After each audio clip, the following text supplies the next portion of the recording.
ನೀವು of grid ಅಲ್ಲಿ ಇದ್ದೀರಾ, ನೀವು ಒಂದು 8 ಕಿಲೋವಾಟ್ ಇನ್ವರ್ಟರ್ ಏನೋ ತಗೊಂಡ್ರಿ, ಒಂದು ಬ್ಯಾಟ್ರಿ ತಗೊಂಡ್ರಿ, ನಾಳೆ ಪವರ್ ಜಾಸ್ತಿ ಆಯ್ತು. ಸೊ ಲೋಕಲ್ ಬ್ಯಾಟ್ರೀಸ್ ಏನಾಗುತ್ತಂದ್ರೆ ನೀವು ಪ್ಯಾರಲಲ್ ಮಾಡಕ್ ಆಗಲ್ಲ, ಇನ್ವರ್ಟರ್ ಪ್ಯಾರಲಲ್ ಮಾಡಕ್ ಆಗಲ್ಲ. ಇಲ್ಲಿ ಏನಂದ್ರೆ ಇದು ಪಕ್ಕದಲ್ಲಿ ಇನ್ನೊಂದು ಬ್ಯಾಟ್ರಿ ಇಟ್ಟರೆ ಆಯ್ತು ಅಷ್ಟೇ. ಸೊ ಅವ್ರ ಬ್ಯಾಕಪ್ ಜಾಸ್ತಿ ಬರುತ್ತೆ. ಸೊ ಎಲ್ಲಾ ಕಂಪನಿ ಏನ್ ಮಾಡ್ತಾರೆ, ಪ್ರಾಡಕ್ಟ್ ವ್ಯಾರಂಟಿಗೆ 10 ರಿಂದ 12 ವರ್ಷ ಕೊಡ್ತಾರೆ. ಸರಿ, ಆಕ್ಸಿಟಿಗೆ ಒಂದೇ ಕಂಪನಿ 30 ವರ್ಷ ಕೊಡೋದು. ಇದು 30 ವರ್ಷ ಕೊಡುತ್ತಾ? ಪ್ಯಾನಲ್ಗೂ 30 ವರ್ಷ ವ್ಯಾರಂಟಿ ಕೊಡ್ತಾರೆ, ಪರ್ಫಾರ್ಮೆನ್ಸ್ಗೂ 30 ವರ್ಷ ವ್ಯಾರಂಟಿ ಕೊಡ್ತಾರೆ. ಅಂದ್ರೆ 30 ವರ್ಷನೂ ಚೆನ್ನಾಗೇ ಇರುತ್ತೆ ಅಂತ. ಸೊ ಕಂಪನಿ ಕಡೆಯಿಂದನೇ ವ್ಯಾರಂಟಿ ಬರುತ್ತೆ ನಿಮಗೆ. ಸ್ವಲ್ಪ ಸೆಟಪ್ಸ್ ಎಲ್ಲ ಇರೋದು ಮಾಡ್ಕೊಡೋದಿರ್ಬೋದು, ಇದೆಲ್ಲ ಟ್ರಾನ್ಸ್ಪೋರ್ಟೇಷನ್ಸ್ ಇರ್ಬೋದು, ಎಲ್ಲ ಕ್ವಿಕ್ ಆಗಿ ಆಯ್ತಾ ಸರ್ ಕೆಲಸ? ಬೇಗ ಎಲ್ಲ ಮಾಡಿದ್ರು, ಅವ್ರು ಹೇಳಿದ ಟೈಮ್ ಪ್ರಕಾರ ಟೈಮ್ ಶೆಡ್ಯೂಲ್ ಸರಿಯಾಗಿ ಮಾಡಿದ್ರು. ಪ್ರತಿಯೊಂದು ಸ್ಟೆಪ್ ಬೈ ಒಂದೊಂದು ಸ್ಟ್ರಕ್ಚರ್ ಒಂದು ದಿನದಲ್ಲಿ ಫಿನಿಶ್ ಮಾಡಿದ್ರು. ಅದಕ್ಕೆ ಮುಂಚೆ ಬಂದು ವೈರಿಂಗ್ ಒಂದು ದಿನದಲ್ಲಿ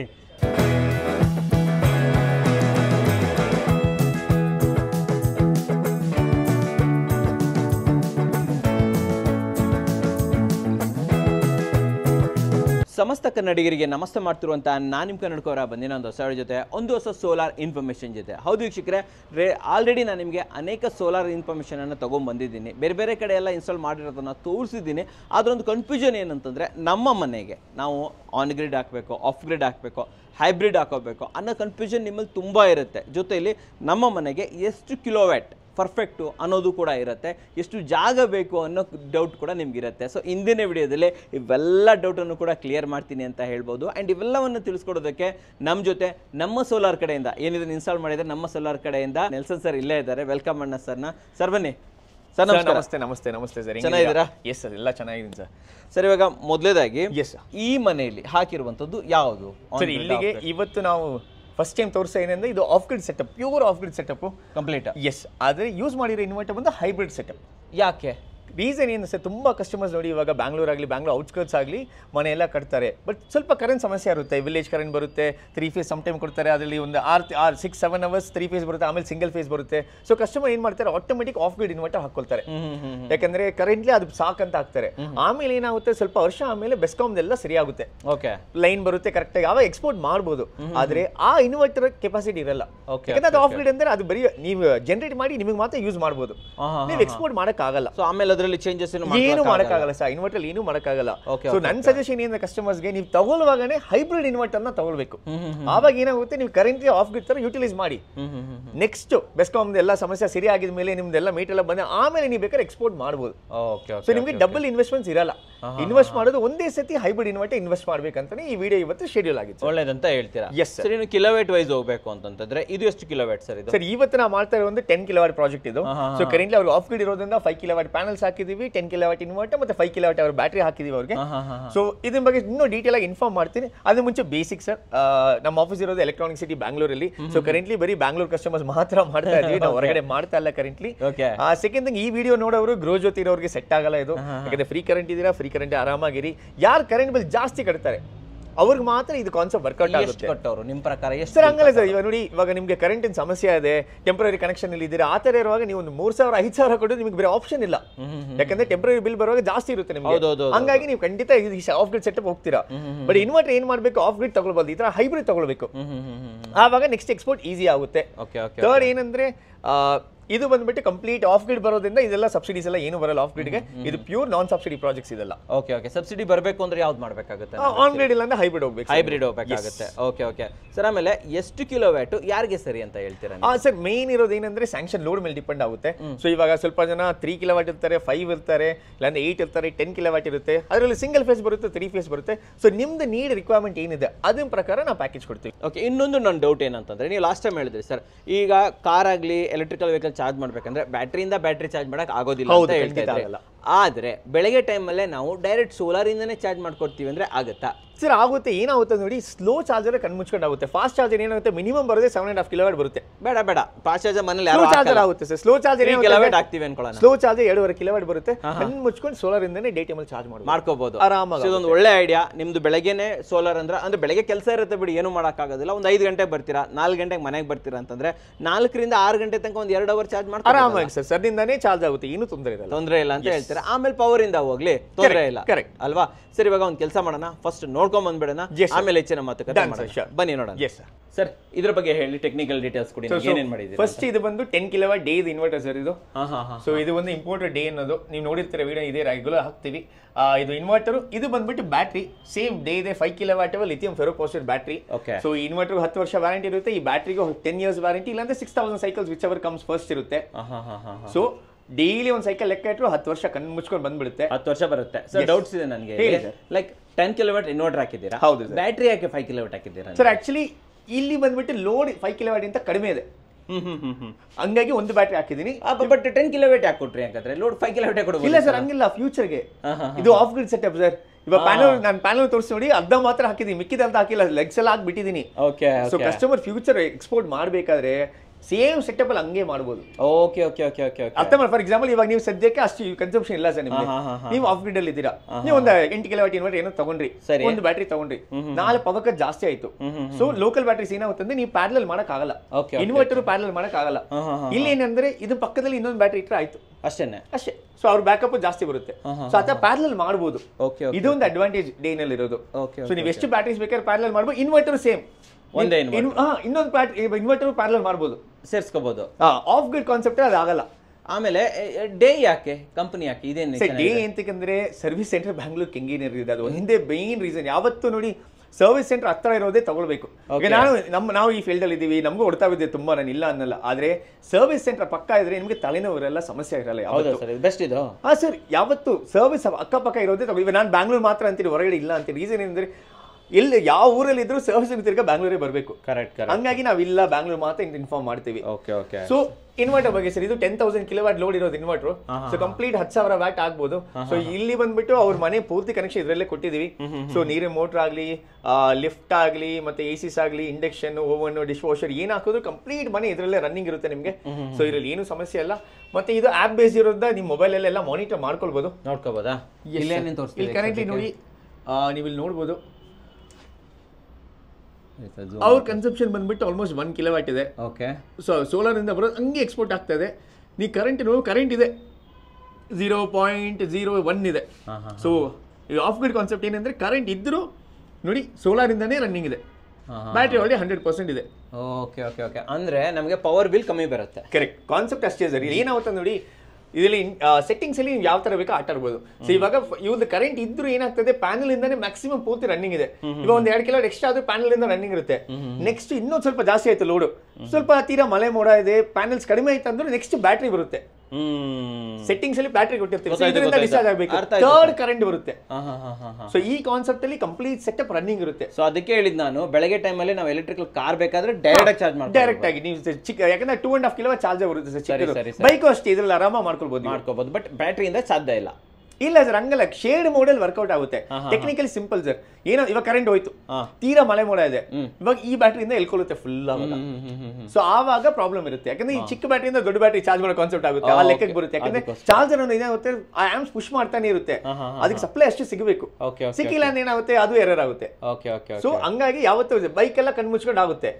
ಈ ಮನೆ ಅಂತ ಬರುವಾಗ ಏನಾಗುತ್ತೆ, ಸ್ಟ್ಯಾಟಿಕ್ ಲೋಡ್, ನಿಮ್ದು ಬೇಸಿಕ್ ಲೋಡ್ಸ್ ಇರುತ್ತೆ, ಆಟೋಮೆಟಿಕ್ ಲೋಡ್ ಒಂದು ಲೆಕ್ಕ ಮಾಡ್ತೀವಿ, ಮಿಕ್ಕಿದೆಲ್ಲ ನಿಮ್ ಕೈಯಲ್ಲಿ ಇರೋದು. ಸೊ ನೀವು ಲೋನ್ ಆನ್ ಮಾಡ್ಬೋದು, ಆಫ್ ಮಾಡ್ಬೋದು, ಅದ್ರ ಪ್ರಕಾರ ರನ್ನಿಂಗ್ ಇರುತ್ತೆ. ಅರ್ಥ ಆಯ್ತು ಸರ್. ಸೊ ಇದರಲ್ಲಿ ಸೆಟ್ಟಿಂಗ್ಸ್ ಅಲ್ಲಿ ನೀವು ಯಾವ ತರ ಬೇಕಾದ್ರೆ ಸೆಟ್ಟಿಂಗ್ ಮಾಡ್ಕೊಳ್ಬಹುದು. ಇವಾಗ 6 ಗಂಟೆ ಆಯ್ತು, 6 ಗಂಟೆ ಆಮೇಲೆ ಬ್ಯಾಟ್ರಿ ಡಿಸ್ಚಾರ್ಜ್ ಮಾಡ್ಬೇಕು, ಬ್ಯಾಟ್ರಿಯಿಂದ ಡಿಸ್ಚಾರ್ಜ್ ಮಾಡಬಹುದು. ಏನೊಂದು 10 ಗಂಟೆ ಮಲಗ್ತೀವಿ, ಸೊ ನೀವೊಂದು 50% ಡಿಸ್ಚಾರ್ಜ್ ಆಯ್ತು, ಕಣ್ಮುಂಚು ರನ್ನಿಂಗ್ ಇರುತ್ತೆ. ನೆಕ್ಸ್ಟ್ ಡೇ ಮಾರ್ನಿಂಗ್ ಕರೆಂಟ್ ಇಂದ ಚಾರ್ಜ್ ಆಗ್ಬೇಕಾ, ಇಲ್ಲಾಂದ್ರೆ ಸೋಲಾರ್ ಇಂದ ಆಗ್ಬೇಕಾ, ಆ ಆಪ್ಷನ್ಸ್ ಇದರಲ್ಲಿ ಇರುತ್ತೆ. ಇದರಲ್ಲಿ ಎಲ್ಲಾನು ಇರುತ್ತೆ ಸರ್. ಸರ್ ಇವಾಗ ಇದೆಲ್ಲ ಏನು? ಸರ್ ಇದು ಬಂದ್ಬಿಟ್ಟು ಸೋಲಾರ್ DCDB. ಇದು ಬಂದ್ಬಿಟ್ಟು ಆಕ್ಚುಲಿ ಸೋಲಾರ್ ಸೈಡ್ ಗೆ ಪ್ರೊಟೆಕ್ಷನ್. ಸೊ ಏನಾಗುತ್ತೆ ಅಂದ್ರೆ, ಇವಾಗ ಕಸ್ಟಮರ್ ಬಂದ್ಬಿಟ್ಟು DC ಸೈಡ್ ಏನೋ ಒಂದು ಮೇಚ್ ಕಡಿಮೆ ಆಯ್ತು, ಆವಾಗ ಇದು MCB ಆಟೋಮೆಟಿಕ್ ಟ್ರಿಪ್ ಆಗುತ್ತೆ. ಇದು AC ಸೈಡ್ ಪ್ರೊಟೆಕ್ಷನ್. ಸೊ ಒಂದು ಚೇಂಜ್ ಓವರ್ ಸ್ವಿಚ್ ಹಾಕಿದೆ, MCB ಹಾಕಿದ್ವಿ. ಸೊ ಹಂಗಾಗಿ AC ಸೈಡ್ ಸಡನ್ ಆಗಿ ಕರೆಂಟ್ ಜಾಸ್ತಿ ಆಯ್ತು, ಮರ ಬಿದ್ದೋಯ್ತು, ಟ್ರಾನ್ಸ್ಫಾರ್ಮರ್ ಬ್ಲಾಸ್ಟ್ ಏನಾದ್ರೂ ಇನ್ವರ್ಟರ್ ಎಲ್ಲಾ ಸೈಡ್ ಪ್ರೊಟೆಕ್ಷನ್ ಇರುತ್ತೆ. ಸೆಕೆಂಡ್ ಬ್ಯಾಟ್ರಿಗೂ ಅಷ್ಟೇ, ಬ್ಯಾಟ್ರಿಗೂ ಮೇಲೆ ಒಂದು MCB ಇರುತ್ತೆ, ಅದಕ್ಕೂ ಒಂದು ಪ್ರೊಟೆಕ್ಷನ್ ಇರುತ್ತೆ. ಸೊ ಬ್ಯಾಟ್ರಿ ಏನಂದ್ರೆ ಮೇನ್ ಇದು ಲಿಥಿಯಂ ಬ್ಯಾಟ್ರೀಸ್ ಎಲ್ಲ LFP ಬ್ಯಾಟ್ರಿ, ಲಿಥಿಯಂ ಫೆರೋಫಾಸ್ಫೇಟ್ ಬ್ಯಾಟ್ರೀಸ್. ಇದು ಜಾಸ್ತಿ ಸೇಫರ್ ಬ್ಯಾಟ್ರೀಸ್, ಭಯ ಪಡೋತರ ಏನೂ ಇಲ್ಲ. ಯಾವತ್ತ ಅನ್ನೋ ತರ ಬೈಕ್ ಯೂಸ್ ಮಾಡೋ ಬ್ಯಾಟ್ರೀಸ್ ಇಲ್ಲ. ಅದು ಇದು ಸಪರೇಟ್ LFP ಕೆಮಿಸ್ಟ್ರಿ ಇರುತ್ತೆ, NMC ಕೆಮಿಸ್ಟ್ರಿ ಇಲ್ವೇ ಇಲ್ಲ ನಮ್ಮಲ್ಲಿ. ಎಷ್ಟು ಇರುತ್ತೆ ಸರ್ ಇದು? ಇದು 51.2 volt 100 Ah. So unit 5 kWh storage ಇರುತ್ತೆ. ಲೆಡ್ ಆಸಿಡ್ ಬ್ಯಾಟ್ರಿ ಲೆಕ್ಕದಲ್ಲಿ 150 Ah 4 ಬ್ಯಾಟ್ರಿ ಲೆಕ್ಕ ಬರುತ್ತೆ ಸರ್. 4 ಬ್ಯಾಟ್ರಿ ಲೆಕ್ಕ ಇದು. ಹೌದು, ಆ ತರ ಅಡ್ವಾಂಟೇಜಸ್ ಜಾಸ್ತಿ ಇದೆ. ಇನ್ನೊಂದೇನು ಝೀರೋ ಮೇಂಟೆನೆನ್ಸ್. ಸೊ ನೋಡಿ ವಾಲ್ ಮೌಂಟ್ ಇದೆ, ನೀವು ಏನು ಡಿಸ್ಟಿಲ್ ವಾಟರ್ ಹಾಕಬೇಕು, ಇದು ಮಾಡಬೇಕು ಅದು ಮಾಡ್ಬೇಕಂತ ಏನು ಮೇಂಟೆನೆನ್ಸ್ ಇಲ್ಲ. ಸೊ ಈ ಕಾನ್ಸೆಪ್ಟ್ ಅಲ್ಲಿ ಇರುತ್ತೆ. ಸೊ ನಮಗೆ ನೀವು 3.6 kW ಹೋಗುವಾಗ ಇದಕ್ಕಿಂತ ಚಿಕ್ಕ ಬ್ಯಾಟ್ರಿ ಬರುತ್ತೆ. 2.5 kW ಬ್ಯಾಟ್ರಿ ಇದೆ ಮಾತ್ರ. 3.6 ಹೋಗುವಾಗ ಈ ಬ್ಯಾಟ್ರಿನೇ ಬರುತ್ತೆ. ಆಮೇಲೆ 5 kW 8 to 10 ಹೋದ್ರೆ ಇದೇ ಸೈಜ್ ಬ್ಯಾಟ್ರಿ ಬರುತ್ತೆ ನಿಮ್ಗೆ. ವಾಲ್ ಮೌಂಟ್ ಮಾಡಬಹುದು, ಕೆಳಗೆ ಇಟ್ಕೊಳ್ಬೇಕು, ಯಾವ ತರ ಮಾಡ್ಕೋಬಹುದಲ್ವಾ? ಬನ್ನಿ ಒಂಚೂರು ಇದನ್ನು ತೋರಿಸ್ಬಿಡೋಣ. ಎಸ್ ಸರ್, ಬನ್ನಿ. ಸೊ ಸರ್, ಪ್ಯಾನಲ್ ಸೆಟಪ್ ಇನ್ನೂ ಪೂರ್ತಿ ಆಗಿಲ್ಲ, ಇದು ನೀವು ಅವಾಗಲೇ ಹೇಳಿದ್ರಲ್ಲ? ಎಸ್ ಆಕ್ಚುಲಿ ಏನಂದ್ರೆ ಇದು 5 kW ಸೆಟಪ್ ಹಾಕಿದೀವಿ. ನೆಕ್ಸ್ಟ್ ಫ್ಯೂಚರ್ ಇಲ್ಲಿ ಎಕ್ಸ್ಟ್ರಾ ಪ್ಯಾನಲ್, ಅಲ್ಲಿ ಎಕ್ಸ್ಟ್ರಾ ಪ್ಯಾನಲ್ ಹಾಕೋಂತ ಈ ತರ ಪ್ಯಾನಲ್ ಪ್ಲಾನ್ ಮಾಡಿ ಬಿಟ್ಟಿದೀವಿ. ಸೊ ಇದು ಬಂದ್ಬಿಟ್ಟು ಯಾವತ್ತು ಪ್ಯಾನಲ್ಸ್ ಅಲ್ಲಿ ತುಂಬಾ ಕಂಪನೀಸ್ ಇದೆ. ಇದು ಬಂದ್ಬಿಟ್ಟು ಆಕ್ಸಿಟೆಕ್ ಅಂತ ಒಂದು ಕಂಪನಿ ಬ್ರ್ಯಾಂಡ್. ಇದು ಆಕ್ಸಿಟೆಕ್ ಅನ್ನೋದು ಒಂದು ಜರ್ಮನ್ ಬೇಸ್ ಕಂಪನಿ. ಇದೆ ನೋಡಿ ಸರ್, ಆಕ್ಸಿಟೆಕ್ ಅಂತ ಮೆನ್ಷನ್ ಇರುತ್ತೆ. 585 ವ್ಯಾಟ್ ಪೀಕ್. ಇದು ಜರ್ಮನ್ ಬೇಸ್ ಕಂಪನಿ. ಇದು ನೋಡಿ ವೀಕ್ಷಕರೇ, ಆಕ್ಸಿಟೆಕ್ ಅಂತ. ಓಕೆ, ಕಾಣಿಸ್ತದೆ ಬಿಡಿ ಸರ್ ಇದು. ಸೊ ಈ ಪ್ಯಾನಲ್ ಒಂದು ಬ್ಯೂಟಿ ಇದೆ ಸರ್. ಏನಂದ್ರೆ ತುಂಬಾ ಪ್ಯಾನಲ್ಸ್ ಬಂದ್ಬಿಟ್ಟು ಏನಾಗುತ್ತೆ ಅಂದ್ರೆ ಏನಂತಾರೆ ಇವಾಗ ಪ್ರಾಡಕ್ಟ್ ಅಂತ, ಈ ಪ್ರಾಡಕ್ಟ್ ಅಂತಲ್ಲಿ ಈ ಪ್ಯಾನಲ್ ಪ್ರಾಡಕ್ಟ್, ಅದಕ್ಕೆ ವ್ಯಾರಂಟಿ 10 ರಿಂದ 12 ವರ್ಷ ಕೊಡ್ತಾರೆ. ಓಕೆ, ಪರ್ಫಾರ್ಮೆನ್ಸ್ಗೆ 30 ವರ್ಷ ಕೊಡ್ತಾರೆ. ಯಾಕಂದ್ರೆ ಇದು TOPCon N type glass to glass ಅಲ್ಲಿ ಇರೋದು. So currently highest efficient panel ಇದು ಇಂಡಿಯಾನಲ್ಲೇ. ಇದು ಆಮೇಲೆ HJT ಬರೋದು. HJT ಇನ್ನೂ ಟೈಮ್ ಆಗುತ್ತೆ ಬರಕ್ಕೆ. ಇದು ಕರೆಂಟ್ಲಿ ಹೈಯೆಸ್ಟ್ ಎಫಿಷಿಯಂಟ್ ಇರೋದು. ಸೊ ಎಲ್ಲಾ ಕಂಪನಿ ಏನ್ ಮಾಡ್ತಾರೆ, ಪ್ರಾಡಕ್ಟ್ ವ್ಯಾರಂಟಿಗೆ 10 ರಿಂದ 12 ವರ್ಷ ಕೊಡ್ತಾರೆ. ಸರಿ, ಆಕ್ಸಿಟೆಕ್ ಒಂದೇ ಕಂಪನಿ 30 ವರ್ಷ ಕೊಡೋದು. ಇದು 30 ವರ್ಷ ಕೊಡುತ್ತಾ? ಪ್ಯಾನಲ್ಗೂ 30 ವರ್ಷ ವ್ಯಾರಂಟಿ ಕೊಡ್ತಾರೆ, ಪರ್ಫಾರ್ಮೆನ್ಸ್ಗೂ 30 ವರ್ಷ ವ್ಯಾರಂಟಿ ಕೊಡ್ತಾರೆ. ಅಂದ್ರೆ 30 ವರ್ಷನೂ ಚೆನ್ನಾಗೇ ಇರುತ್ತೆ ಅಂತ. ಕರೆಕ್ಟ್. ಸೊ ಕಂಪನಿ ಕಡೆಯಿಂದನೇ ವ್ಯಾರಂಟಿ ಬರುತ್ತೆ ನಿಮಗೆ. ಇದು ಬಂದ್ಬಿಟ್ಟು ಹಾಟ್ ಡಿಪ್ ಗ್ಯಾಲನ್ ಸ್ಟ್ರಕ್ಚರ್ ನೀವೇ ಮಾಡ್ಕೊಡ್ತೀರಾ? ಹಾ ಸರ್. ಸೊ ಈ ತರ ಹಾಕ್ಬಿಟ್ಟು ಸೆಟಪ್ ಮಾಡ್ಕೊಡ್ತೀವಿ. ಸ್ವಲ್ಪ ಕಸ್ಟಮರ್ಸ್ ಇಲ್ಲ ನನಗೆ ರೈಸ್ಡ್ ಬೇಡ, ನನಗೆ ಈ ತರ ಕೆಳಗೆ ಇಡಬೇಕಂದ್ರೆ ಕೆಳಗೆ ಮಾಡ್ಬೋದು. ಸ್ಟ್ರಕ್ಚರ್ಸ್ ಡಿಫ್ರೆಂಟ್ ಟೈಪ್ಸ್ ಇದೆ ಸರ್. ಸ್ವಲ್ಪ ಕಸ್ಟಮರ್ ಅವರೇ ಶೀಟ್ ಹಾಕ್ತಾರೆ, ಶೀಟಿನ ಮೇಲೆ ಬೇಕಂತ ಅದನ್ನು ಮಾಡ್ಕೊಡ್ತೀವಿ. ನಾರ್ಮಲ್ ಶೀಟ್ ಆಗಲಿ, ಏನೋ ಪಫ್ ಶೀಟ್ ಆಗಲಿ. ಸೊ ಆ ಟೈಪಲ್ಲಿ ಸ್ಟ್ರಕ್ಚರ್ ಮಾಡ್ಕೊಳ್ಬಹುದು. ಬಟ್ ಇದು ಬೆಸ್ಟ್ ಅಲ್ವಾ ಸರ್? ಹಾಕಿದ್ರೆ ಕೆಳಗಡೆ ಯೂಸ್ ಮಾಡ್ಕೋಬಹುದು. ಹೌದು, ಇದು ಏನ್ ಬೇಕಾದ್ರೆ ಬಟ್ಟೆ ಒಣಗಿಸಬೇಕು, ಇಲ್ಲ ಏನ್ ಬೇಕಾದ್ರೆ ಯೂಟಿಲೈಸ್ ಮಾಡ್ಕೊಳ್ಬಹುದು ಸರ್. ಸರ್ ಓನರ್ ಹೆಸರು ಸರ್ ಇಲ್ಲಿ? ಕಸ್ಟಮರ್ ನೇಮ್ ಒಂದು ಶ್ರೀನಿವಾಸ್ ಅಂತ ಆಕ್ಚುಲಿ. ಸೊ ಅವ್ರು ಈ ತರ ಒಂದು ಸಮಸ್ಯೆ ಇದೆ ಅಂದ್ರು, ಅವಾಗ ನಾವು ಸಜೆಸ್ಟ್ ಮಾಡಿ ಏನೇ ಸರ್ ಕರೆಂಟ್ಲಿ ಆಫ್ ಗಿಡ್ ಹೋಗ್ಬಿಡಿ, ಫ್ಯೂಚರ್ ಅಲ್ಲಿ ನಿಮ್ಗೆ ಸಾರ್ಟ್ ಔಟ್ ಆವಾಗ ನೀವು ಬೇಕಾದ್ರೆ ಎಕ್ಸ್ಪೋರ್ಟ್ ಮಾಡ್ಕೊಳ್ಬಹುದು. ಸೊ ಚೇಂಜಸ್ ಏನೂ ಇರಲ್ಲ. ಇವಾಗ ಇನ್ವರ್ಟರ್ ನೋಡಿ, ನೀವು ಫಾರ್ ಎಕ್ಸಾಂಪಲ್ ಇವಾಗ ಆಫ್ ಗ್ರಿಡ್ ಇನ್ವರ್ಟರ್ ತರ ಹಾಕೊಂಡ್ರೆ ಇದು ಹೈಬ್ರಿಡ್ ಇರೋದ್ರಿಂದ ನಾಳೆ ಎಕ್ಸ್ಪೋರ್ಟ್ ಮಾಡ್ಕೊಳ್ಬಹುದು. ಇಲ್ಲ ಅಂದ್ರೆ ಏನಾಗುತ್ತೆ ಅಂದ್ರೆ ನಿಮ್ಗೆ ಎಕ್ಸ್ಪೋರ್ಟ್ ಆಪ್ಷನ್ ಇರಲ್ಲ. ತುಂಬಾ ಕಸ್ಟಮರ್ಸ್ ಏನ್ ಮಾಡ್ತಾರೆ, ಆ ತರ ಆಫ್ ಗ್ರಿಡ್ ಸೆಟಪ್ ಹೋಗಿದ್ದಾರೆ, ಆಮೇಲೆ ಫೋನ್ ಮಾಡ್ಬಿಟ್ಟು ಇನ್ವರ್ಟರ್ ಮಾತ್ರ ಚೇಂಜ್ ಮಾಡ್ಕೊಳ್ತಾರೆ ನಮ್ಮ ಹತ್ರ. ಸುಮ್ಮನೆ ಲಾಸ್ ಅಲ್ವಾ? ಲಾಸ್ ಆಗುತ್ತೆ, ಡಬಲ್ ಖರ್ಚಾಗುತ್ತೆ. ಸೊ ವೀಕ್ಷಕರೇ, ಇವಾಗ ನಮ್ಮ ಜೊತೆ ಈ ಮನೆ ಓನರ್ ಆಗಿರುವಂತ ಶ್ರೀನಿವಾಸ್ ಸರ್ ಇದ್ದಾರೆ. ಸರ್ ನಮಸ್ಕಾರ. ನಮಸ್ಕಾರ. ಚೆನ್ನಾಗಿದ್ದೀರಾ? ಸರ್, ನನ್ನ ಫಸ್ಟ್ ಕ್ವಶನ್, ಯಾಕೆ ಸೋಲಾರು ಮನೆಗೆ ಯಾಕೆ ಸೋಲಾರ್ ಹಾಕ್ಸಿದ್ರಿ ಕೇಳ್ಬೋದಾ? ಸೋಲಾರ್ ಅಂತ ಹೇಳಿದ್ರೆ ನಮಗೆ ಫ್ರೀಯಾಗಿ ಸಿಕ್ಕಂತಲ್ವ, ನೇಚರ್ ಎನರ್ಜಿ ಯೂಸ್ ಮಾಡ್ಕೊಳ್ಳೋಣ ಅಂತ. ಅದನ್ನ ಬಂತು ನಿಮಗೆ, ನೇಚರ್ ಎನರ್ಜಿ ಮಾಡ್ಕೊಳ್ಳೋಣ. ಸರ್, ಬಿಲ್ಡಿಂಗ್ ಕಟ್ಟಿ ಎಷ್ಟು ದಿನ ಆಯಿತು? ನಮ್ದು ನಾವು ಬಂದು ಈಗ ಒಂದು 4-5 ತಿಂಗಳಾಗಿದೆ ಅಷ್ಟೇ. ಹೊಸ ಬಿಲ್ಡಿಂಗ್? ಹೊಸ ಬಿಲ್ಡಿಂಗ್. ಸೊ ಸ್ಟಾರ್ಟಿಂಗಲ್ಲೇ ಆಗ್ಬಿಡೋಣ ಸೋಲಾರು? ಮೊದಲೇ ಪ್ಲಾನ್ ಮಾಡ್ಕೊಂಡಿದ್ದು, ಅದಕ್ಕೆ ತಕ್ಕಂಗೆ ಎಲ್ಲ ಏನು ಬೇಕೋ ವ್ಯವಸ್ಥೆ ಮಾಡ್ಕೊಂಡಿದ್ದು. ಅರ್ಥಿಂಗಿಂದ ಹಿಡಿದು ಪೈಪಿಂಗಿಂದ ಹಿಡಿದು ಎಲ್ಲ ಮಾಡಿರುವಂಥದ್ದು. ಸರ್, ನಮ್ಮ ಸೋಲಾರ್ ಅವ್ರನ್ನ ಯಾಕೆ ಚೂಸ್ ಮಾಡಿದ್ರಿ ಸರ್ ನೀವು? ಯೂಟ್ಯೂಬು ಮತ್ತು ಮೀಡಿಯಾನಲ್ಲೆಲ್ಲ ಅವ್ರದ್ದು ಗೊತ್ತಾಯಿತು. ಸೊ ಪರವಾಗಿಲ್ಲ, ಅವರ ಏನು ಹೇಳೋದು, ವರ್ಕ್ ಎಕ್ಸಿಕ್ಯೂಷನ್ ಪ್ರತಿಯೊಂದು ಚೆನ್ನಾಗಿದೆ. ನೋಡಿದ್ರೆ ಎಲ್ಲಾದರೂ ಮತ್ತು ಆಪ್ಷನ್ಸು ಇದೆ. ಪ್ಯಾನಲ್ಸು ನಿಮ್ಗೆ ಯಾವ ಬೇಕಾದ್ರೂ ಪ್ಯಾನಲ್ಸು ನಮ್ಮ ಸೆಲೆಕ್ಷನ್ ಕೊಡ್ತಾರೆ. ಮತ್ತು ಸಜೆಷನ್ ಆನೆಸ್ಟ್ ಆಗಿ ಏನು ಅವರ ಆನೆಸ್ಟ್ ಸಜೆಷನ್ ಕೊಡ್ತಾರೆ. ಇದನ್ನೇ ಕೇಳ್ಬೇಕು ಅನ್ಕೊಂಡೆ. ನೋಡಿ, ಯೂಶಲಿ ನಮ್ಗೆ ಟೆಕ್ನಿಕಲಿ ಗೊತ್ತಿರೋದಿಲ್ಲ. ಸೋಲಾರ್ ಅಂದರೆ ಸೋಲಾರ್, ನಮ್ಗೇನು ಗೊತ್ತಿರುತ್ತೆ ಸರ್, ಪ್ಯಾನಲ್ಲು ಅದು ಇದು. ಬಟ್ ಸರ್ ಹತ್ರ, ನೀವು ಇವ್ರ ಹತ್ರ, ನೆಲ್ಸನ್ ಅವ್ರ ಹತ್ರ ಇರ್ಬೋದು, ಕೇಳಿದಾಗ ನಿಮಗೆ ಟೆಕ್ನಿಕಲಿ ಎಲ್ಲ ಎಕ್ಸ್ಪ್ಲೇನ್ ಮಾಡಿದ್ರೆ ಸರ್, ಆಫ್ ಗ್ರಿಡ್ ಅಂದರೆ ಏನು, ಆನ್ ಗ್ರಿಡ್ ಅಂದರೆ ಏನು, ಪ್ಯಾನಲ್ ಹೆಂಗಿರುತ್ತೆ, ಯಾವ ಥರ ಏಜ್ ಬರುತ್ತೆ, ನಮ್ಗೆ ಗೊತ್ತಿಲ್ವರಲ್ಲ, ನಿಮಗೆಲ್ಲ ಹೇಳಿದ್ರೆ ಸರ್ ಅವರು? ಎಲ್ಲ ಹೇಳಿದ್ರು. ಮತ್ತು ನಾನು ಸ್ವಲ್ಪ ಎಲ್ಲ ಸ್ಟಡಿ ಮಾಡಿದೆ, ಯಾವಾಗ ಎಲ್ಲ ಮೀಡಿಯಾನಲ್ಲಿ ಎಲ್ಲ ತಿಳ್ಕೊಂಡಿದ್ದೆ, ಯಾವ್ಯಾವ ಥರ ಪ್ಯಾನಲ್ ಬರ್ತದೆ, ಈಗ ಲೇಟೆಸ್ಟ್ ಯಾವುದಿದೆ. ಸೊ ಅದ್ರ ಪ್ರಕಾರ ನನಗೆ ಅನಿಸ್ತು, ಈಗ ಬೈಫೇಶಿಯಲ್ ಈಗ ಇರೋದ್ರಲ್ಲಿ ಲೇಟೆಸ್ಟ್, ಹೌದು, ಮ್ಯಾಕ್ಸಿಮಮ್ ಪವರ್ ಜನರೇಟ್ ಆಗುತ್ತೆ ಅಂತ. ಸೊ ಅದಕ್ಕೆ ಅಳವಡಿಸ್ಕೊಂಡ್ರೆ ಸ್ವಲ್ಪ ಸೆಟಪ್ಸ್ ಎಲ್ಲ ಇರೋದು ಮಾಡ್ಕೊಡೋದಿರ್ಬೋದು, ಇದೆಲ್ಲ ಟ್ರಾನ್ಸ್ಪೋರ್ಟೇಷನ್ಸ್ ಇರ್ಬೋದು, ಎಲ್ಲ ಕ್ವಿಕ್ ಆಗಿ ಆಯ್ತಾ ಸರ್ ಕೆಲಸ? ಬೇಗ ಎಲ್ಲ ಮಾಡಿದ್ರು. ಅವ್ರು ಹೇಳಿದ್ರು ಟೈಮ್ ಪ್ರಕಾರ, ಟೈಮ್ ಶೆಡ್ಯೂಲ್ ಸರಿಯಾಗಿ ಮಾಡಿದ್ರು. ಪ್ರತಿಯೊಂದು ಸ್ಟೆಪ್ ಬೈ ಒಂದೊಂದು ಸ್ಟ್ರಕ್ಚರ್ ಒಂದು ದಿನದಲ್ಲಿ ಫಿನಿಶ್ ಮಾಡಿದ್ರು. ಅದಕ್ಕೆ ಮುಂಚೆ ಬಂದು ವೈರಿಂಗ್ ಒಂದು ದಿನದಲ್ಲಿ AC-ಯಿಂದ ಇಲ್ಲಿಗೆ ಬೇಕಾದ ವೈರಿಂಗ್ ಅದೊಂದು ದಿನ ಮಾಡಿದ್ರು. 2ನೇ ದಿನ ಸ್ಟ್ರಕ್ಚರ್ ಒಂದೇ ದಿನದಲ್ಲಿ ಫಿನಿಶ್ ಮಾಡಿದ್ರು. 3ನೇ ದಿನ ಇನ್ವರ್ಟ್ರು, ಬ್ಯಾಟ್ರಿ ಪ್ಯಾಕ್ ಎಲ್ಲ 3 ದಿನದಲ್ಲೇ ಫಿನಿಶ್. ಓನ್ಲಿ 3 ಡೇಸಲ್ಲಿ? ಇವತ್ತೇ ನಾವು ನೋಡ್ತಾ ಇದ್ದೀವಿ ಎಕ್ಸಿಕ್ಯೂಟೆಡ್ ಇನ್ 3 days. 3 days ಅಂದರೆ ಡಿಫ್ರೆಂಟ್ ಡೇಟ್ಸಲ್ಲಿ. ಓಕೆ, ಫೈನಲ್ ಆಗಿ ಕೇಳೋದು ಒಂದೇ ಸರ್, ಇವತ್ತೇನು ನೀವು ಇನ್ವೆಸ್ಟ್ಮೆಂಟ್ ಮಾಡಿದ್ದೀರಲ್ಲ, ಇದಕ್ಕೊಂದು ದುಡ್ಡು ಹಾಕಿರ್ತೀರಾ, ನಿಮಗೆ ವರ್ತ್ ಅಂತ ಅನ್ಸುತ್ತಾ ಸರ್ ಇದು? ವರ್ತ್ ಅನ್ಸುತ್ತೆ ಸದ್ಯಕ್ಕೆ. ಪ್ರಾಕ್ಟಿಕಲ್ ಆಗಿ ಗೊತ್ತಾಗಬೇಕಂದ್ರೆ ಟೈಮ್ ಕನ್ಸ್ಯೂಮ್ ಆಗುತ್ತೆ, ಟೈಮ್ ತಗೊಳುತ್ತೆ. ಯಾಕಂದ್ರೆ ನಾವು ಈಗ ತುಂಬ ದಿನ ಆಗಿಲ್ಲ ಹಾಕಿ. ಆಫ್ ಗ್ರಿಡ್ ಯೂಸ್ ಮಾಡ್ತಾ ಇದ್ದೀರಾ. ಆನ್ ಗ್ರಿಡ್ ಮಾಡಿದಾಗಲೇ ನಿಮ್ಗೆ ಅರ್ಥ ಆಗುತ್ತೆ ಎಷ್ಟು ಕಳಿಸಿದ್ವಿ, ಎಷ್ಟು ಯೂಸ್ ಮಾಡಿದ್ವಿ, ಎಷ್ಟು ಬಿಲ್ ಬಂತು. ಕರೆಕ್ಟಾ ಸರ್ ಇದು? ಹೌದೌದು, ಸರಿಯಾಗಿ ಹೇಳಿದ್ರೆ. ನಮ್ಮ ವೀಕ್ಷಕರಿಗೆ ಒಂದು ಒಳ್ಳೆ ರಿವ್ಯೂ ಕೊಟ್ಟಿದ್ದಕ್ಕೆ ಧನ್ಯವಾದಗಳು sir. Thank you sir, thank you. So currently customer ಮನೆಯಲ್ಲಿ ನೋಡಿ ಪ್ಯಾನಲ್ ಅಲ್ಲಿ 1.29 kW ಜನರೇಟ್ ಆಗುತ್ತೆ ಸೋಲಾರ್ ಇಂದ. ಅದರಿಂದ ಬ್ಯಾಟ್ರಿ ಆಲ್ರೆಡಿ ಚಾರ್ಜ್ ಆಗಿದೆ. ಈ 21 ಬೇಸಿಕ್ ಲೋಡ್ ಅಷ್ಟೇ, ಬ್ಯಾಟ್ರಿ ರನ್ನಿಂಗ್ ಆ ಥರ ರನ್ನಿಂಗ್ ಇರುತ್ತೆ. ಎಕ್ಸಸ್ ಏನಿದೆ ನೋಡಿ ಆಟೋಮೆಟಿಕ್ ಲೋಡ್ ಹೋಗ್ತಾ ನೋಡಿ 1.51 kW ಆಟೋಮೆಟಿಕ್ ಏನಾಗ್ತಾ ಇದ್ರೆ ಸೋಲಾರ್ ಇಂದ ಜನರೇಟ್ ಆಗಿದ್ದು ಕಸ್ಟಮರ್ ಮನೆಗೆ ರನ್ನಿಂಗ್ ಇದೆ.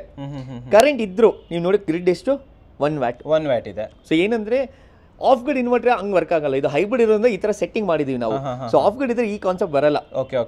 ಸೊ ಅಡ್ವಾಂಟೇಜ್ ಆಫ್ ಹೈಬ್ರಿಡ್ ಏನಂದ್ರೆ ಈ ತರ ಆಫ್ ಗ್ರಿಡ್ ಸೆಟಪ್ ಅಲ್ಲಿ ಕರೆಂಟ್ ಇದ್ರು ನೋಡಿ ಸೋಲಾರ್ ಇಂದಾನೇ ರನ್ನಿಂಗ್ ಇರುತ್ತೆ. ಇವಾಗ ತೀರಾ ಮಳೆ ಮೋಡ ಆಯ್ತು ಇಲ್ಲ ಅಂದ್ರೆ ಇವ್ದು 3 kW 5 kW ಆಯ್ತು, ಬ್ಯಾಟ್ರಿಯಿಂದ ನೆಕ್ಸ್ಟ್ ಡಿಸ್ಚಾರ್ಜ್ ಇಡ್ಬೋದು. Last option current. ಸೊ ಈ ತರ ಟೆಂಪರರಿ ಕನೆಕ್ಷನ್ಸ್ ಇದೆ ನಿಮಗೆ, ಇಲ್ಲ ಕರೆಂಟ್ ಬಿಲ್ ಕಡಿಮೆ ಮಾಡಬಹುದು, ಈ ತರ ಸೆಟ್ಟಿಂಗ್ ಮಾಡ್ಕೊಳ್ಬೇಕು, ಯಾವ ತರ ಬೇಕೋ ನೀವು ಆಪ್ ಅಲ್ಲೂ ನೋಡ್ಕೊಳ್ಬಹುದು. ಸ್ಟೇಟ್ಮೆಂಟ್ ಹೇಗೆ ನೋಡ್ಬೋದು ನಾವು? ಲಾಸ್ಟ್ ಮಂತ್ ಅಲ್ಲಿ ಏನು ಇದು ಮಾಡಿದ್ವಿ ಇದರಲ್ಲಿ ಇರುತ್ತೆ ಸರ್. ನಿಮಗೆ ತೋರಿಸ್ತೀನಿ ನೋಡಿ, ಇದು ಬೇಸಿಕ್ ನಿನ್ನೆದೇನ್ ಕತೆ ಮೊನ್ನೆದೇನ್ ಕತೆ ಎಲ್ಲ ಎಷ್ಟು ಜನರೇಟ್ ಆಯ್ತು ಏನಾಯ್ತು. ಸೇಮ್ ಸೆಟಪ್ ನಾನು ಎಕ್ಸ್ಪೋರ್ಟ್ ಆನ್ ಮಾಡಿದೆ ಅಂದ್ರೆ ಎಷ್ಟು ಎಕ್ಸ್ಪೋರ್ಟ್ ಆಯ್ತು ಅನ್ನೋ ಬೇಸಿಕ್ ಡೀಟೇಲ್ ಬರುತ್ತೆ ನಿಮಗೆ. ಸೊ ಇದು ಪ್ಯೂರ್ ಆಫ್ ಗ್ರಿಡ್ ಸೆಟಪ್ ಮಾಡಿದೀನಿ ಇವ್ರಿಗೆ. ಇಲ್ಲೇ ಕೊಟ್ಟಿದ್ದಾರೆ day, month, year total. Correct. So ಅದ್ರ ಪ್ರಕಾರ ರನ್ನಿಂಗ್ ಇರುತ್ತೆ ನಿಮಗೆ. ಮಿಕ್ಕಿದೇನು ಕರೆಂಟ್ಲಿ ಇವ್ರಿಗೆ ಈ ಸೆಟಪ್ ಮಾಡಿದೀವಿ ಸರ್. ಇವಾಗೆಲ್ಲ ನೋಡ್ಕೊಂಡ್ ಬಂದ್ವಿ, ಯಾರು ಕೂಡ ಖುಷಿ ಇದ್ದಾರೆ, ಚೆನ್ನಾಗಿ ಮಾತಾಡಿದ್ರು ಸರ್. ನನ್ನ ಕ್ವಶನ್, ಯಾವಾಗ ಬೆಂಗಳೂರಿಂದ ಹೊರಗೆ ಬರ್ತಾ ಇದ್ದೀರಾ? ಮೈಸೂರು, ತುಮಕೂರು?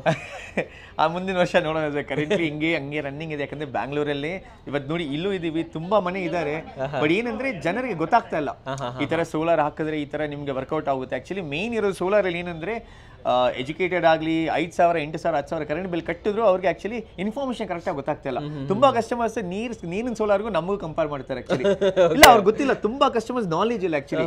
ಅವೇರ್ನೆಸ್ ಸ್ಪ್ರೆಡ್ ಮಾಡೋದೇ ದೊಡ್ಡ ಕಾನ್ಸೆಪ್ಟ್ ಇರಲ್ಲ ಆಕ್ಚುಲಿ. ಎಷ್ಟು ಜನ ಅವೇರ್ನೆಸ್ ಸ್ಪ್ರೆಡ್ ಆಗ್ತಾರೋ ಆವಾಗ ಮಾತ್ರ ಜಾಸ್ತಿ ಸೋಲಾರ್ ರನ್ನಿಂಗ್ ಇರುತ್ತೆ. ಗ್ರಾಜುವಲಿ ಒಂದೊಂದಾಗ ಮಾಡೋಣ, ಫಸ್ಟ್ ಬ್ಯಾಂಗ್ಳೂರ್ ಮಾಡೋಣ, ಹಂಗೆ ಮೆತ್ತಿಗೆ ಒಂದೊಂದಾಗ ಮಾಡೋಣ. ಸೆಕೆಂಡ್ ಏನಂದ್ರೆ ನಾವು ಬ್ಯಾಂಗ್ಳೂರ್ ಅಂದರೆ ಔಟ್ಸ್ಕರ್ಟ್ಸು ಮಾಡ್ತಾ ಇದೀವಿ ಸ್ವಲ್ಪ. ಯಾಕಂದ್ರೆ ನೋಡಿ ಈ ಕಾರ್ನರ್ಸ್ ತುಂಬ ವಿಲ್ಲಾಸ್ ಬರ್ತಾ ಇದೆ. ಸೊ ವಿಲ್ಲಾಸ್ ಏನಾಗುತ್ತೆ ಅಂದರೆ ಸ್ವಲ್ಪ ಇಂಟೀರಿಯರ್ಸ್ ಇದೆ, ಸೊ ಅವ್ರು ಖಂಡಿತ ಪವರ್ ಸಮಸ್ಯೆ ಇದೆ. ಆ ಕಸ್ಟಮರ್ಸ್ ಆ್ಯಕ್ಚುಲಿ ಗೊತ್ತಾಗ್ತಾ ಇಲ್ಲ. ಸೊ ಆಫ್ ಗ್ರಿಡ್ ಇನ್ವರ್ಟರ್ ಹತ್ರ ತೊಗೊಂಡು ಹಾಕ್ಕೊಳ್ತಾ ಇದ್ದಾರೆ. ಲಾಂಗ್ ರನ್ ಎಲ್ಲ ಸರಿ ಆಗಿದ ಮೇಲೆ ಅವ್ರಿಗೆ ಎಕ್ಸ್ಪೋರ್ಟ್ ಮಾಡೋಕೆ ಆಗ್ತಾ ಇಲ್ಲ. ಯಾಕಂದರೆ ಸ್ವಲ್ಪ ಕಸ್ಟಮರ್ಸ್ಗೆ ಅವ್ರದ್ದು ಇನ್ವರ್ಟರ್ ಮಾತ್ರ ಈ ಥರ ಚೇಂಜ್ ಮಾಡಿಕೊಟ್ಟಿದ್ದೀವಿ ಅಷ್ಟೇ, ಬಟ್ ಅವ್ರು ಎಕ್ಸ್ಪೋರ್ಟ್ ಮಾಡೋಕ್ಕಾಗಲ್ಲ. ಯಾಕಂದರೆ ಪ್ಯಾನಲಿಂದ ಎಲ್ಲನೂ ಬೇಕು, ಸೀರಿಯಲ್ ನಂಬರಿಂದ ವಾರಂಟಿ ಕಾರ್ಡಿಂದ ಎಲ್ಲನೂ ಬೇಕು. ಸೊ ಆ ಥರ ಸ್ವಲ್ಪ ಕಸ್ಟಮರ್ಸ್ ಫೇಸ್ ಮಾಡಿದ್ದಾರೆ ಪ್ರಾಬ್ಲಮ್ಸು. ಸೊ ನನ್ನ ಸಜೆಷನ್ ತಗೊಳ್ಳುವಾಗನೇ ಈ ಥರ ಹೈಬ್ರಿಡ್ ಸೆಟಪ್ ತಗೊಳ್ಳಿ, ಆಫ್ ಗ್ರಿಡ್ ಯೂಟಿಲೈಸ್ ಮಾಡಿ. ನಾಳೆ ಸೇಮ್ ಇದು ಟೆಸ್ಟ್ ಸರ್ಟಿಫಿಕೇಟ್, ಅದು ಟೆಸ್ಟ್ ಸರ್ಟಿಫಿಕೇಟ್ ಎಲ್ಲನೂ ಇದೆ ನಮ್ಮ ಹತ್ರ, ಹಂಗೆ ಎಕ್ಸ್ಪೋರ್ಟ್ ಹೋಗ್ಬೋದು ನೆಟ್ ಮೀಟ್ರಿಂಗ್ಗೆ. ಸೊ ನಮ್ಮ ಹತ್ರ ಮಿನಿಮಮ್ ಸ್ಟಾರ್ಟಿಂಗ್ 3 kW ಇದೆ, 3 kW ಆಫ್ ಗ್ರಿಡ್ ಇದೆ, ಪ್ಲಸ್ 3.6 kW ಇದೆ, 5 kW ಇದೆ, 6 kW ಇದೆ ಸಿಂಗಲ್ ಫೇಸಲ್ಲಿ. 3 ಫೇಸ್ ಅಂತ ಬರುವಾಗ 5 kW 8 kW 10 kW 12 kW ಇದೆ. ಸರ್ ನಿಮ್ಮ ಪ್ರೈಸಿಂಗ್ ಅಂತ ಬಂದಾಗ ಮಿನಿಮಮ್ 3 kW ಹೇಳ್ಬಿಡಿ, ಓಕೆನಾ? ಸಿಂಗಲ್ ಫೇಸು 3 kW ನಾವೊಂದು ಹೈಬ್ರಿಡ್ ಆಗ್ತೀವಿ ಅಂದರೆ ಎಷ್ಟು ಪ್ರೈಸ್ ಆಗುತ್ತೆ ಸರ್? ಕರೆಂಟ್ಲಿ ನೋಡಿ ಈ ಥರ ಅದರಲ್ಲೂ ಸ್ವಲ್ಪ ಅದನ್ನು ಕನ್ಫ್ಯೂಸ್ ಮಾಡ್ಕೊಳ್ತಾರೆ. ಸ್ಟ್ರಕ್ಚರ್ ಮೇಲೂ ಡಿಪೆಂಡ್ ಆಗುತ್ತೆ. ಸೊ ನೋಡಿ ನಾನು ಕೆಳಗೆ ಆಗದೆ ಅಂದ್ರೆ ಇನ್ನೂ ಕಡಿಮೆ, ಇಲ್ಲ ನೀವು ಶೀಟ್ ಹಾಕಿದ್ರೆ ಸ್ಟ್ರಕ್ಚರಿಂಗ್ ಕಾಸ್ಟ್ ಇನ್ನೂ ಕಡಿಮೆ ಆಗುತ್ತೆ.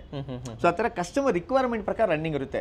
ಯಾಕಂದರೆ ನೀವು ಆಫ್ ಗ್ರಿಡ್ಗೂ ಹೈಬ್ರಿಡ್ಗೂ ಲೆಕ್ಕ ಮಾಡುವಾಗ ನಿಮ್ಗೆ ಅಟ್ಲೀಸ್ಟ್ ಲೋಕಲ್ ಇನ್ವರ್ಟರ್ ಇದಕ್ಕೂ ಒಂದು 30% ಜಾಸ್ತಿ ಇರುತ್ತೆ ಅಪ್ರಾಕ್ಸಿಮೇಟ್ಲಿ. ಕಾರಣ ಏನಂದ್ರೆ ಇನ್ವರ್ಟರ್ ಬ್ಯಾಟ್ರಿ ಇದು ಇಂಪೋರ್ಟೆಡ್ 10 years ವ್ಯಾರಂಟಿ. ಲೋಕಲ್ ಏನಾಗುತ್ತೆ ನಿಮಗೆ ಇನ್ವರ್ಟರ್ಗೆ 2 ವರ್ಷ ವ್ಯಾರಂಟಿ ಕೊಡ್ತಾರೆ, ಬ್ಯಾಟ್ರಿಗೆ 5 ವರ್ಷ ಕೊಡ್ತಾರೆ. ಕರೆಕ್ಟ್, ಸ್ಟ್ಯಾಂಡರ್ಡ್ ಆಗಿ ಇದು ಇಂಡಸ್ಟ್ರಿಯಲ್ಲಿ ಹಂಗೆ ನಡೀತಾ ಇದೆ. ಇದು ಇಂಪೋರ್ಟೆಡ್ ಇರೋದ್ರಿಂದ ಅವ್ರು 10 ವರ್ಷ ವ್ಯಾರಂಟಿ ಕೊಡ್ತಾರೆ.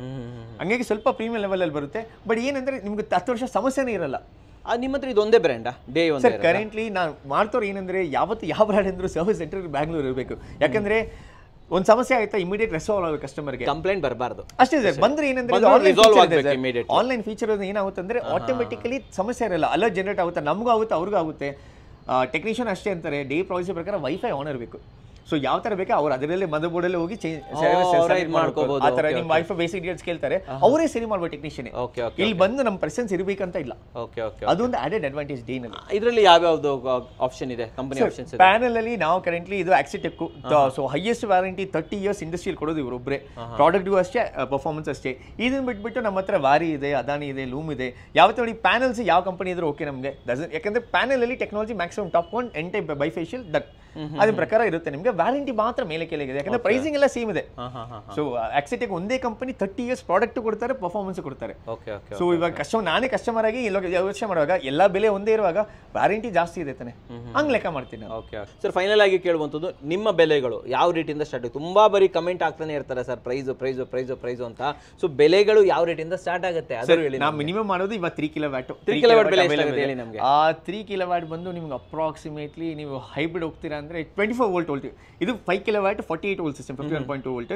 24 ವೋಲ್ಟ್ 2.5 ಕಿಲೋವ್ಯಾಟ್ ಸ್ಟೋರೇಜ್ ಬರುತ್ತೆ. 3 ಕಿಲೋವ್ಯಾಟ್ ನಿಮ್ಗೆ ಅಪ್ರಾಕ್ಸಿಮೇಟ್ಲಿ ಒಂದು 2.5 ಹತ್ರ ಬರುತ್ತೆ ಸರ್. 2.5 ಲಕ್ಷದಿಂದ ಶುರು. ಯಾರಾದ್ರೂ ಹಾಕ್ಸ್ಬೇಕು ಅಂದ್ರೆ 2.5 ಲ್ಯಾಕ್ ಮಿನಿಮಮ್ ತಲೆಯಲ್ಲಿ ಇಟ್ಕೊಳ್ಳಿ. ಅಂಡ್ ಅದು ಕೂಡ ಬೆಲೆ ಫ್ಲಕ್ಚುಯೇಟ್ ಆಗ್ತಾ ಇರುತ್ತೆ. Reason imported sir, inverter battery imported, panel ಬೆಲೆ ಜಸ್ಟ್ ರೀಸೆಂಟ್ ಆಗಿ ಮೇಲ್ ಹೋಯ್ತು. ಸೊ ಆ ಥರ ಯಾವತ್ತು ನಮ್ಮ ಇಂಡಸ್ಟ್ರಿಯಲ್ಲಿ ಫ್ಲಕ್ಚುಯೇಷನ್ ಖಂಡಿತ ಇರುತ್ತೆ. ಏನಾಗುತ್ತೆ ನೋಡಿ, ನಾವು ಮುಂಚೆ ಈ ಥರ ಒಂದು ವಿಡಿಯೋನಲ್ಲಿ ಸರ್ 2.5 ಲ್ಯಾಕ್ ಅಂದೆ, ಆ ವಿಡಿಯೋ 10 ವರ್ಷ ಓಡುತ್ತೆ, ಹಿಂಗೆ ಓಡ್ತಾ ಇರುತ್ತೆ. ಸೊ ನಾಳೆ ಮುಂದಿನ ವರ್ಷ ನೋಡ್ತಾರೆ. ಸೊ ಆವಾಗ ಇಷ್ಟು ಜಾಸ್ತಿ ಇದೆಯಾ ಇಲ್ಲ ಇಷ್ಟು ಕಡಿಮೆ ಇದೆಯಾ, ಆ ಡಿಬೇಟ್ಸ್ ಎಲ್ಲ ಇರುತ್ತೆ. ಹಂಗಾಗಿನೇ ಪ್ರೈಸಿಂಗ್ ಮಾತ್ರ ಯಾವತ್ತು ಕಸ್ಟಮರ್ ರಿಕ್ವೈರ್ಮೆಂಟ್ ಪ್ರಕಾರ. ಇವಾಗ ಸ್ವಲ್ಪ ಕಸ್ಟಮರ್ ಏನ್ ಮಾಡ್ತಾರೆ ಅಂದ್ರೆ ಪೂರ್ತಿ ಮನೆಗೆ ಬೇಡ ನನಗೆ, ನನ್ನ ಎಕ್ವಿಪ್ಮೆಂಟ್ಸ್ ಮಾತ್ರ ಬೇಕಂತಾರೆ, ಅದನ್ನ ಪ್ರಕಾರ ಮಾಡ್ಕೊಡ್ಬೋದು ಸರ್. ಇವಾಗ ಬೆಳಗ್ಗೆಯಿಂದ ಸಂಜೆ ತನಕ ಹೇಗೋ ಸೋಲಾರ್ ಅಲ್ಲಿ ರನ್ ಆಗುತ್ತೆ. ಸೊ ಈಗ ಇವ್ರದೇ ಅನ್ಕೊಳ್ಳೋಣ, 5 ಕಿಲೋವ್ಯಾಟ್ ಇದೆ. ಸೊ ಸಂಜೆ ಮೇಲ್ಗಡೆ ಕರೆಂಟ್ ಹೋಯ್ತು, ಪವರ್ ಹೋಯ್ತು. ಸೊ ಇವರು ಮನೆ ಎಷ್ಟೊತ್ತು ರನ್ ಆಗ್ಬೋದು ನಿಮ್ ಪ್ರಕಾರ? ಫಾರ್ ಎಕ್ಸಾಂಪಲ್ ಸರ್, ಇವಾಗ 5 ಯೂನಿಟ್ ಇದೆ ಇದ್ರಲ್ಲಿ, ನೀವು 1 ಟನ್ AC ಹಾಕ್ತೀರಾ ಅಂದ್ರೆ 5 ಅವರ್ ಬ್ಯಾಕಪ್ ಬರುತ್ತೆ ಬ್ಲೈಂಡ್ ಆಗಿ. ಇವಾಗ ಶೆಡ್ಯೂಲ್ ಹೋಲ್ ನೈಟ್ ಇತ್ತಂದ್ರೆ ಕಷ್ಟ ಇದೆ ನಿಮಗೆ. ನೀವು ಬೇಕಾದ್ರೆ ಲೈಟ್ ಫ್ಯಾನ್ ಓಡಿಸ್ಕೊಳ್ತೀರಾ ಅಂದ್ರೆ ಹೋಲ್ ನೈಟ್ ಬರುತ್ತೆ ನಿಮಗೆ. ಬರುತ್ತಾ ಇದು ಮುಚ್ಚೋಡಿ, ಯಾಕಂದ್ರೆ ಲೈಟ್ ಫ್ಯಾನ್ ಟಿವಿ ಹಾಕ್ತಿವಿ ನಾವು. ಫಾರ್ ಎಕ್ಸಾಂಪಲ್ ನೋಡಿ, 1 ಕಿಲೋವ್ಯಾಟ್ ಹಾಕಿದ್ರೆ 5 ಅವರ್ ಅಂದ್ರೆ 500 ವ್ಯಾಟ್ ಹಾಕಿದ್ರೆ 10 ಅವರ್. 500 ವ್ಯಾಟ್ ಅಂದ್ರೆ ಏನು, ಒಂದು 51 ಇಂಚ್ ಟಿವಿ ಒಂದು 200 ವ್ಯಾಟ್ ಬರುತ್ತೆ ಅಪ್ರಾಕ್ಸಿಮೇಟ್ಲಿ. BLDC ಫ್ಯಾನ್ ಇತ್ತಂದ್ರೆ 25-30 ವ್ಯಾಟ್ ಬರುತ್ತೆ. ನಾರ್ಮಲ್ ಫ್ಯಾನ್ ಇತ್ತಂದ್ರೆ 60 ವ್ಯಾಟ್ ಬರುತ್ತೆ. ಬಲ್ಬ್ ಮಾಮೂಲಿ ಏನು tube light 20 watt 30 watt 40 watt ಹಾಕ್ಬಿಡ್ತೀವಿ ಆ ತರ. ಸೊ ಇವಾಗ ನೀವೊಂದು 500 ವ್ಯಾಟ್ ಹಾಕ್ತೀರಾ ಅಂತ ಕಣ್ಣು ಮುಚ್ಚಿ 10 ಅವರ್ಸ್ ಬರುತ್ತೆ, 10 ಅವರ್ ಬರುತ್ತೆ. ನಾನು ಹೇಳ್ತಾ ಇರೋದು ಸ್ಟ್ಯಾಂಡರ್ಡ್ ಬ್ಯಾಕಪ್. ಇದರಲ್ಲಿ ನೀವು ಮಧ್ಯದಲ್ಲಿ ಮಿಕ್ಸಿ ಹಾಕಿದ್ರಿ, ಒಂದು 1 ಕಿಲೋವ್ಯಾಟ್ ಮಿಕ್ಸಿ ಹಾಕಿದ್ರಿ, ಹೊರಗೆ ಬಂದ್ರಿ, ಇನ್ನೂ ಬ್ಯಾಟ್ರಿ ಕಡಿಮೆ ಆಗುತ್ತೆ. ಸೊ ಆ ತರ ಕಸ್ಟಮರ್ ಮೇಲೆ ಯೂಸೇಜ್ ಮೇಲೆ ಡಿಪೆಂಡ್ ಆಗುತ್ತೆ. ಇನ್ನೊಂದಿದೆ ಆಪ್ ಬೇಸ್ ಇರೋದ್ರಿಂದ ಬ್ಯಾಟ್ರಿ ಪರ್ಸೆಂಟ್ ತೋರಿಸ್ತಾನೆ ಇರುತ್ತೆ ನಿಮಗೆ. ಮೊಬೈಲ್ ಅಲ್ಲಿ ನೀವು ನೋಡ್ಕೊಳ್ಬಹುದು, ಟ್ರ್ಯಾಕ್ ಮಾಡ್ಕೊಂತ ಇರಬಹುದು. ಸೂಪರ್ ಆಗಿ ಹೇಳಿದ್ರೆ. ಅಂಡ್ ಫೈನಲ್ ಆಗಿ ನಿಮ್ಮನ್ನು ಕಾಂಟ್ಯಾಕ್ಟ್ ಮಾಡೋದು ಯಾವ ತರ ಅದರ ಹೇಳ್ಬಿಡಿ ಸರ್. ಡಿಸ್ಕ್ರಿಪ್ಷನ್ ಡೀಟೇಲ್ಸ್ ಕೊಡ್ತೀನಿ. ನಮ್ಮ ಆಫೀಸ್ ಎಲೆಕ್ಟ್ರಾನಿಕ್ ಸಿಟಿಯಲ್ಲಿ. ಸೊ ಬೇಸಿಕ್ ನಿಮ್ದು ಕರೆಂಟ್ ಬಿಲ್ಲು, ನಿಮ್ದು ಬಿಲ್ಡಿಂಗ್ ಫೋಟೋ ಎಲ್ಲ ಟೆರೆಸ್ ಫೋಟೋ ನಮ್ಗೆ ಕಲ್ಸಿದ್ರೆ ಸಾಕು, ವಾಟ್ಸ್ಆಪ್ ಮಾಡಿ ನಿಮ್ಗೆ ಎಲ್ಲ ಡೀಟೇಲ್ಸ್ ಶೇರ್ ಮಾಡ್ತೀವಿ. ಸೆಕೆಂಡ್ ಥಿಂಗ್, ಬ್ಯಾಂಗ್ಳೂರ್ ಕಸ್ಟಮರ್ಸ್ ಮಾತ್ರ ಮಾಡ್ತಾರೆ, ಯಾಕಂದ್ರೆ ಹೊರಗಡೆ ತುಂಬಾ ಜನ ಮಾಡ್ತೀರಾ, ನಾವು ಮಾಡಕ್ ಹೋಗಲ್ಲ. ಥರ್ಡ್ ಥಿಂಗ್ ಏನಂದ್ರೆ ನಿಮಗೆ ಯಾವ ಥರ ರಿಕ್ವೈರ್ಮೆಂಟ್ ಬೇಕು. ಸೊ ಫಾರ್ ಎಕ್ಸಾಂಪಲ್ ಸರ್ ನನಗೆ ಈ ಥರ ನೀಡಿದೆ, ಈ ಥರ ಇದೆ, ಅದನ್ನ ಥರ ಜಸ್ಟ್ ವಾಟ್ಸಪ್ಪಲ್ಲಿ ಮೆನ್ಷನ್ ಮಾಡಿ ಸ್ಟಾಫ್ ಇನ್ಫಾರ್ಮ್ ಮಾಡ್ತಾರೆ. ಮಾಡಿ ನಿಮ್ಗೆ ಒಂದು ಸೈಟ್ ವಿಸಿಟ್ ಶೆಡ್ಯೂಲ್ ಆಗುತ್ತೆ, ನಿಮ್ಗೆ ರಫ್ ಒಂದು ಕೋಡ್ ಕಳಿಸ್ತಾರೆ, ಆಮೇಲೆ ಸೈಟ್ ವಿಸಿಟ್ ಶೆಡ್ಯೂಲ್ ಮಾಡ್ತಾರೆ, ಸೈಟ್ ವಿಸಿಟ್ ಬರ್ತಾರೆ, ನೀವು ಎಷ್ಟು ನಿಮಗೆ ಮಿಕ್ಕಿ ಪ್ರೊಸೀಜರ್ ಆಗುತ್ತೆ, ಅದನ್ನ ಪ್ರಕಾರ ಮಾಡ್ಕೋಬಹುದು. ಸರ್ ಸಬ್ಸಿಡಿ ಏನಾದರೂ ಸಿಗುತ್ತಾ ನಿಮ್ಗೆ? ಇದು ಆಫ್ ಗ್ರಿಡ್ ಅಲ್ಲಿ ಸಬ್ಸಿಡಿ ಇಲ್ಲ ಸರ್. ಸಬ್ಸಿಡಿ ಇರೋದು ಆನ್ ಗ್ರಿಡ್ಗೆ, ಹೈಬ್ರಿಡ್ ಸಬ್ಸಿಡಿ ಇದೆ. ನಾವು ಕರೆಂಟ್ಲಿ ನಾನ್ ಸಬ್ಸಿಡಿ ಮಾತ್ರ ಫೋಕಸ್ ಮಾಡ್ತಾ ಇದ್ದೀವಿ. ನೀವು ನಾನ್ ಸಬ್ಸಿಡಿ ಮಾಡ್ತಾ ಇದ್ದೀರಾ? ಸರ್ ತುಂಬಾ ಜನ ಕೇಳ್ತಾರೆ. ಮಾಡೋಣ ಸರ್, ಬೇಗ ಮಾಡೋಣ ಸಬ್ಸಿಡಿ ಮಾಡೋಣ. ಸಬ್ಸಿಡಿ ತಗೊಂಬನ್ನಿ. ಅಂಡ್ ಫೈನಲ್ ಆಗಿ ಪೇಮೆಂಟ್ ಯಾವ ರೀತಿ ಪೇಮೆಂಟ್ ಮಾಡ್ತಾ ಹೋಗ್ಬೇಕು ನಿಮಗೆ? ನಿಮ್ ಕೋರ್ಟಲ್ಲೇ ಮೆನ್ಷನ್ ಆಗಿರುತ್ತೆ ಸರ್, ಇಷ್ಟು ಪರ್ಸೆಂಟ್ ಈ ತರ ಇರುತ್ತೆ. ಸೊ ಕೆಲಸ ಆಗಂಗೆ ಹಂಗೆ ಅದ್ರ ಪ್ರಕಾರನೇ ರನ್ನಿಂಗ್ ಇರುತ್ತೆ, ಮಾಡ್ಕೊಂಡು ಹೋಗ್ಬೋದಲ್ವಾ? ಸೂಪರ್ ಆಗಿ ಹೇಳಿದ್ವಿ. ಈ ನೆಟ್ ಮೀಟರಿಂಗ್ ಹಾಕೋದು, ಎಕ್ಸ್ಪರ್ಟ್ ಮಾಡೋದು, ಡಾಕ್ಯುಮೆಂಟೇಷನ್ ಅವೆಲ್ಲ ನೀವೇ ಮಾಡಿ. ಹೌದು ಸರ್, A to Z ನಮ್ಮ ಕೆಲಸನೇ ಇರುತ್ತೆ. ಕಸ್ಟಮರ್ ಸ್ಕೋಪ್ ಏನೂ ಇರಲ್ಲ ಸರ್. ಕಸ್ಟಮರ್ ಸ್ಕೋಪ್ ಬೇಸಿಕ್ ಈ ತರ ಯಾವ ತರ ಬೇಕು, ಅವ್ರ ಇಂಟೆನ್ಷನ್ ಇದೆ ಯಾವ ತರ ಬೇಕು, ಆ ಡೀಟೇಲ್ಸ್ ಅಂದ್ರೆ ಶೇರ್ ಮಾಡಿ ಸಾಕು ನಮಗೆ, ಮಿಕ್ಕಿದೆಲ್ಲ ನಾವೇ ನೋಡ್ಕೊಳ್ತೀವಿ, ನೀವೇ ಮಾಡ್ಕೊಳ್ತೀರಾ. ಸೊ ವೀಕ್ಷಕರೇ, ನಮ್ಮ ಸೋಲಾರ್ ಅವರ ಕಂಪ್ಲೀಟ್ ಡೀಟೇಲ್ಸ್ ಅನ್ನ ಡಿಸ್ಕ್ರಿಪ್ಷನ್ ಫಸ್ಟ್ ಅಲ್ಲಿ ಕೊಟ್ಟಿರ್ತೀನಿ. ಸ್ಕ್ರೀನ್ ಮೇಲೆ ನಂಬರ್ ಬರ್ತಾ ಇದೆ, ಜಸ್ಟ್ ಒಂದು ಕಾಲ್ ಹಾಕಿ, ಮೆಸೇಜ್ ಹಾಕಿ ಹೆಚ್ಚಿನ ಮಾಹಿತಿ ಪಡ್ಕೋಬಹುದು. ಒಂದೇ ಒಂದು ಡಿಸ್ಕ್ಲೈಮರ್ ಏನಂತಂದ್ರೆ ಬೆಂಗಳೂರು ಮಾತ್ರ. ಸೊ ಗೊತ್ತಾಯ್ತಲ್ವಾ? ಸೊ ಆದ್ದರಿಂದ ದಯವಿಟ್ಟು ಸಹಕರಿಸಿ. ಮುಂದಿನ ದಿನಗಳಲ್ಲಿ ನಾನೇ ಇವರಿಗೆ ಒತ್ತಾಯ ಮಾಡ್ತೀನಿ, ಮೈಸೂರು ತುಮಕೂರು ಬರೋಣ ಡೆಫಿನೆಟ್ಲಿ. ಸೊ ಅದನ್ನು ಕೂಡ ಆದಷ್ಟು ಬೇಗ ಕವರ್ ಮಾಡ್ಕೊಡ್ತೀವಿ ಸರ್. ನಮ್ಮ ವೀಕ್ಷಕರಿಗೆ ಒಂದು ಕ್ವಾಲಿಟಿ ಸೋಲಾರ್ ಇನ್ಫಾರ್ಮೇಶನ್ ಅನ್ನು ತಂದುಕೊಟ್ಟಿದ್ದಕ್ಕೆ ಧನ್ಯವಾದಗಳು. ಧನ್ಯವಾದಗಳು ವೀಕ್ಷಕರೇ.